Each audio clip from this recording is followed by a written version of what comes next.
সবাইকে স্বাগতম এএমআইটির পক্ষ থেকে। আমি মেহেদি হাসান আছি। আজকে আপনাদেরকে শেখাবো হচ্ছে এক্সেলের মাধ্যমে কিভাবে আমাদের বয়স ক্যালকুলেট করতে হয় এবং একটা ডাটাতে কতজন মেল ফিমেল রয়েছেন আমরা সেগুলো আজকে হচ্ছে শিখব। তো আমরা এখানে একটা স্যালারি শিট করে রাখছিলাম, এখান থেকে কিছু ডাটা আমরা কালেক্ট করব। আমরা আরেকটা শিট নিয়ে নিচ্ছি, এখানে প্লাস আইকনে ক্লিক করে রাইট ক্লিক করে রিনেম করে দিচ্ছি এজ ক্যালকুলেটর। ওকে, তো এখানে এজ ক্যালকুলেটরে ধরেন হচ্ছে নাম, জন্ম তারিখ, বিভিন্ন ইনফরমেশন থাকতে পারে, জেন্ডার, যেমন ধরেন এখানে আমি সিরিয়াল নাম্বার দিয়েছি SL9। তারপরেরটা যাচ্ছি নেম,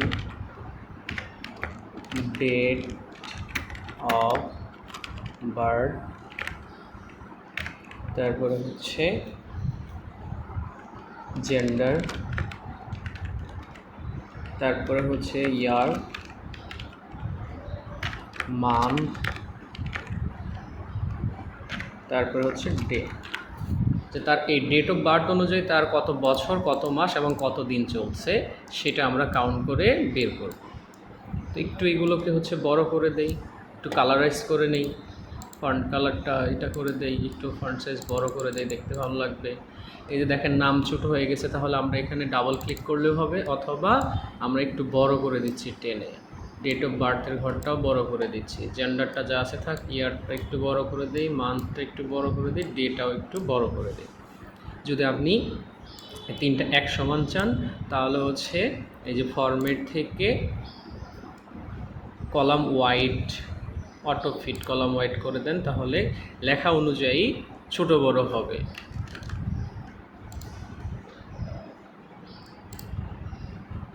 ওকে, এরপর আমরা সিরিয়াল নাম্বারটা লিখে নিচ্ছি 1, নিচের ঘর হচ্ছে 2। তো এই কয়েকটা ডাটার ফন্ট সাইজ একটু বড়ই করে দিই, 20 করে দিই সবগুলো, যাতে বড় বড় দেখা যায়। ওকে, এবার আমরা এখান থেকে টেনে নিচ্ছি 6 জন। তো এখান থেকে আমরা এই নাম অল বর্ডার করে নেই, আগে অল বর্ডার, দেন আমরা নামগুলো এই শিট থেকে কপি করে নিয়ে আসবো, যেমন কামাল রহিম, কন্ট্রোল-সিতে কপি, এই শিটে আসলাম, এখানে এসে কন্ট্রোল-ভি দিয়ে দিলাম। এগুলোকে হচ্ছে 20 করে নিচ্ছি, ফন্ট সাইজ 20। এবার ডেট অফ বার্থ, আমরা যে ঘরে ডেট অফ বার্থ ব্যবহার করব সেই ঘরের ফরম্যাটটা চেঞ্জ করতে হবে। আমরা এইখান থেকে একটু ডিজাইন করে নেই, মার্জ অ্যান্ড সেন্টার ধরেন লিখে নিলাম এজ ক্যালকুলেটর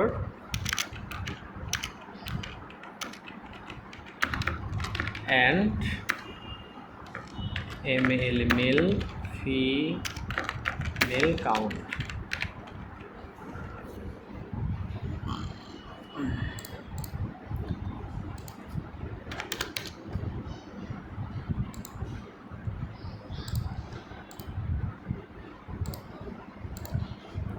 ওকে, এবার ডেট অফ বার্থের এই ঘরটাকে আমাদের ফরম্যাট চেঞ্জ করে নিতে হবে। কিভাবে ফরম্যাট চেঞ্জ করব? এই যে এফে ক্লিক করলাম, তার মানে ওই কলামের নিচে যতদূর পর্যন্ত আমরা ডেট অফ বার্থ লিখবো, যতজনের ডাটা লিখবো ততজনের ডেট অফ বার্থের ফরম্যাটটা চেঞ্জ করতে হবে। তো আমরা রাইট ক্লিক করবো, এই যে এফে থাকা অবস্থায় রাইট ক্লিক, দেন লেখা আছে ফরম্যাট সেল থেকে আমরা চলে যাব হচ্ছে ডেটে চলে গেলাম। ডেটে চলে যাওয়ার পর আমরা নিচের দিকে আসবো, যে এটা ধরে সবার শেষের ডেটের ফরম্যাটটা চয়েস করে নিচ্ছি আমি, 14ই মার্চ 2012। ঠিক সেমভাবে আপনাকে এখানে ডেটটা লিখতে হবে। এরপরে ওকে করে দিলাম। এবার জন্ম তারিখটা আমরা লিখছি, ধরেন হচ্ছে 14 মাসের 2-3টা অক্ষর -1992। আচ্ছা, এরপর আরেকজনের রহিম সাহেবের 25 APR-2006, এন্টার। তারপরে ধরুন রবিউল 30 AU-January-1998, এন্টার। তারপর হচ্ছে কাউসার সাহেব 5-ফেব্রুয়ারি-2008। তারপর হচ্ছে Ratu 18 November, NOV-2005 enter. Manha 25 March বা JUL জুলাই 2012। ওকে, এই ডেট অনুযায়ী হচ্ছে আমাদের জন্ম তারিখটা বের করতে হবে। এইখানে আমরা জেন্ডারটাও লিখে দিচ্ছি, যেমন জেন্ডার হচ্ছে মেল, MALE। এইখানে আরেকটা জিনিস আমাদেরকে খেয়াল করতে হবে, এই জেন্ডার মেল ফিমেল লেখার সময় অবশ্যই একটা জিনিস খেয়াল রাখতে হবে, সেটা হচ্ছে কোনো স্পেস দেওয়া যাবে না। আমাদের একটা ধর্ম হচ্ছে আমরা সাধারণত বেশিরভাগ সময় একটা লেখা শেষ স্পেস ব্যবহার করি, এই স্পেসটা দেওয়া যাবে না, একদম স্পেস থাকবে না, লেখা শেষ পরের ঘরে চলে আসে। এইগুলো যেহেতু মেলের ঘর দেখা যাচ্ছে, তাহলে আমরা এখান থেকে এভাবে কপি করে কাউসার রাতুল পর্যন্ত মেল, একজন এখানে ফিমেল ডাটা, ফিমেল, এখানেও কোনো স্পেস ব্যবহার করা যাবে না। এখন এইখানে 6 জন মানুষের জন্য আমরা খুব সহজেই ডাটা কাউন্ট করতে পারি, কিন্তু যখন অনেক পার্সন হবে তখন কিন্তু মেল ফিমেলটা কাউন্ট করে বের করা সম্ভব না, 1, 2 হাজার 5 হাজার ডাটা। এই জন্য আমরা সূত্রটার মাধ্যমে বের করব। এখন মেল ফিমেল যেহেতু বের করব, তার জন্য আমাদের আরও 2টা ঘরের দরকার হবে। যেমন এখানে ধরেন আমরা নিচ্ছি হচ্ছে মেল, মানে কাউন্ট করে বের করব কতজন মেল। তারপরের ঘরে ধরেন হচ্ছে ফিমেল কাউন্ট করব। এগুলোকে একটু বড় করে দিই। এবার যেহেতু সংখ্যা কাউন্ট করব টোটাল মেল ফিমেলে, তাহলে আমরা এই কয়েকটা ঘরকে মার্জ করে নিব, তাহলে আমরা টোটাল ডাটাটা জানতে পারব। এটাকেও অল বর্ডার করে দিচ্ছি, অল বর্ডার। এখন এই যে অংশটা, এটাকেও আমরা এই পর্যন্ত আবার ধরে একবার মার্জ অ্যান্ড সেন্টার, আরেকবার মার্জ অ্যান্ড সেন্টারে ক্লিক করব, তাহলে পুরো জায়গাটাও আমাদের সুন্দর ডিজাইন হয়ে যাবে। এবার আমরা সূত্রের মাধ্যমে এই ডেট অফ বার্থটা বের করব। তো এইগুলোকে হচ্ছে একদম সেন্টারে রাখতে পারি, দেখতে ভালো লাগবে নি। ওকে, এবার বছর, এই ডেট অফ বার্থ বের করার সময় অবশ্যই আপনার কম্পিউটারের ডেট অফ বার্থটা ঠিক আছে কিনা, এটা ডেটটা ঠিক আছে কিনা এটা একটু খেয়াল করবেন, তাহলে এই ডেট অনুযায়ী কম্পিউটার কি করবে, কাউন্ট করবে টুডে, আজকের ডেট অনুযায়ী। সূত্র equal to dated if first bracket open, then আমরা যে সেলের ডেট অফ বার্থ বের করব সেই সেলটা, যেমন একজনেরটা আমরা বের করব, তাহলে আমরা একজনেরটা ক্লিক করলাম, কমা টুডে মানে আজকের ডেট অনুযায়ী তার বয়স কত, 2টা বন্ধনী, প্রথম বন্ধনী ওপেন এবং ক্লোজ, দেন কমা, তাহলে কি বের করবো, এটা বছর, ইনভার্টেড কমা, যেটা আমরা বের করব, যে সংখ্যাটা যেটা চাচ্ছি যে কত বছর, ওই বছরটা থাকবে হচ্ছে ইনভার্টেড কমার ভিতরে, ইনভার্টেড কমা ক্লোজ, দেন ইনভার্টেড ইয়ারের ওয়াই বসবে, inverted comma close, first bracket close করে দেব, দেন এন্টার ব্যবহার করলেই আমাদের রেজাল্টটা বের হবে। তাহলে ইকুয়াল টু ডেটেড, যেহেতু আমরা ডেট বের করছি, ডেটেড ইফ যদি এই ডেট হয় তাহলে টুডে মানে আজকের ডেট অনুযায়ী তার বয়স কত হবে, এই যে বয়সের ওয়াই, দেন ফার্স্ট ব্র্যাকেট ক্লোজ এবং এন্টার, 34 বছর। এবার বাকি ডেটটা এভাবে টেনে দিলে খুব সুন্দরভাবে বের হবে, এটাও আমরা সেন্টারের লাইনে করে নিচ্ছি।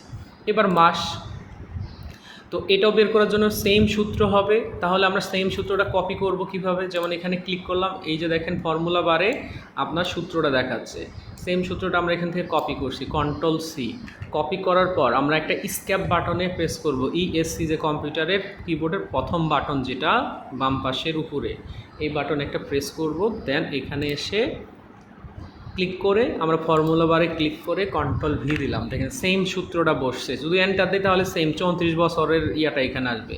তাহলে আমরা যেহেতু মাস বের করব, বছরের ওয়াই থাকবে এবং মাসের এম থাকবে এখানে, দেন আমরা এন্টার দেব, তাহলেই তার মাসটা বের হয়ে যাবে।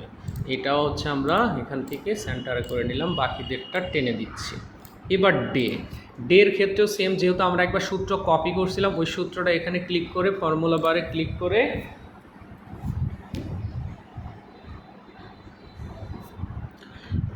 আমরা এখানে পেস্ট করে দিলাম।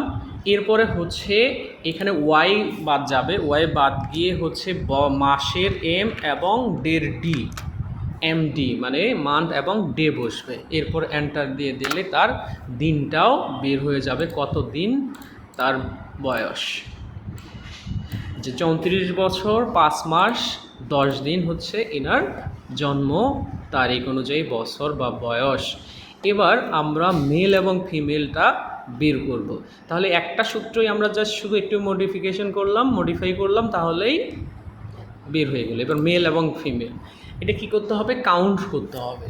Equal to COU, count if নামে একটা অপশন, COU লেখার সাথে সাথে দেখেন এখানে লেখা আছে কাউন্ট ইফ। এখানে ডাবল ক্লিক করেন, পুরো সূত্রটা নিয়ে নেবে। কাউন্ট ইফ কোন ঘরে মেল ফিমেল আমরা বের করব, এই ঘরে। তাহলে আমরা জিতে একটা ক্লিক দিব।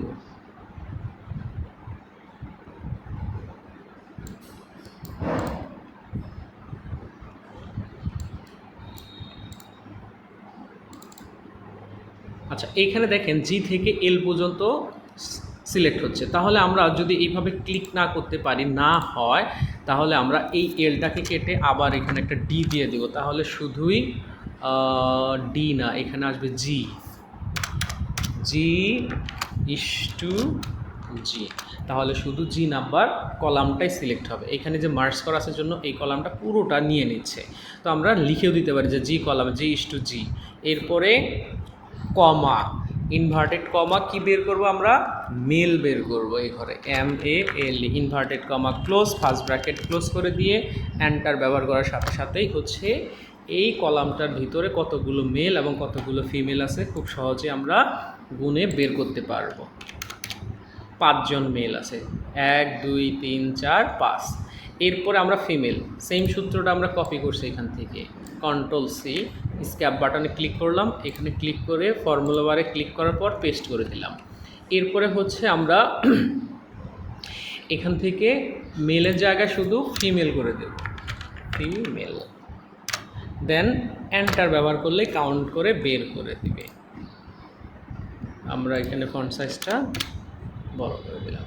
তাহলে মেল এবং ফিমেলের সূত্রের মাধ্যমে আমরা বের করা জানলাম।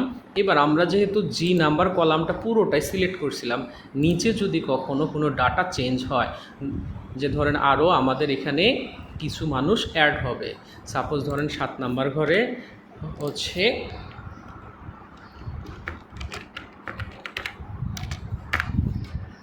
তার জন্ম তারিখ,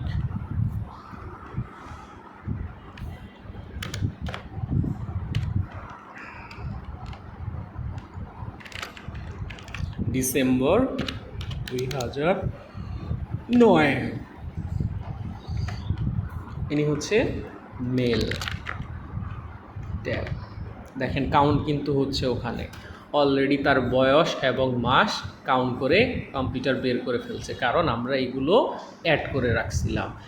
তো তাহলে আমরা এইভাবে কাজগুলো করতে পারি, আপনারা একটু চেষ্টা করবেন। এরপরে আমরা দেখাবো হচ্ছে ম্যাক্সিমাম, মিনিমাম, অ্যাভারেজ। তো আমরা আরেকটা শিট নিয়ে নিচ্ছি, বা এখানে স্যালারি শিট থেকে যদি আমরা দেখাতে চাই যে ম্যাক্সিমাম, মিনিমাম এবং অ্যাভারেজ স্যালারি কার কত টাকা, এটা যদি আমরা বের করতে চাই, ধরেন এখানে একটা ডাটা আমরা রেডি করতেছি। এই ঘরে হচ্ছে ম্যাক্সতে হচ্ছে ম্যাক্সিমাম, তারপরে করে হচ্ছে MIN মিনিমাম, তারপরে করে হচ্ছে আপনার অ্যাভারেজ।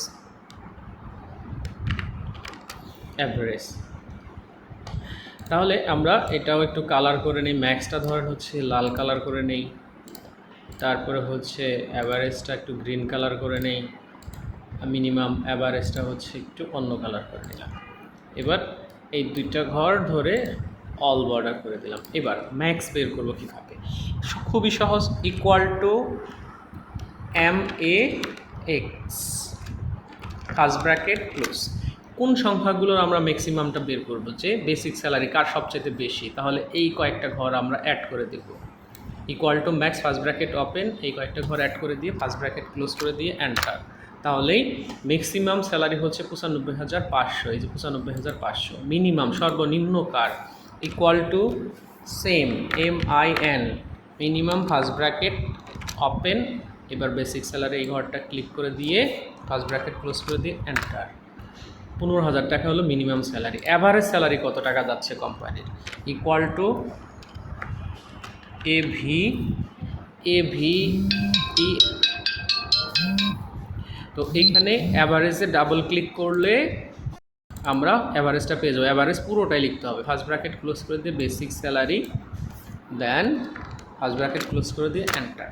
অ্যাভারেজ হচ্ছে 41,083 টাকা। দশমিকের পরে যদি 33 বেশি হচ্ছে তিনটা সংখ্যা, তাহলে আমরা এখান থেকে ডিসিমাল একটা কমায় নিচ্ছি, 33 পয়সা। তো এইভাবে হচ্ছে আমরা ম্যাক্সিমাম, মিনিমাম এবং অ্যাভারেজটাও বের করতে পারি। এই ছিল আজকের ক্লাস। সবাই ভালো থাকবেন এবং প্র্যাকটিস করবেন, তাহলেই ভালো পারফর্ম করতে পারবেন। ধন্যবাদ সবাইকে।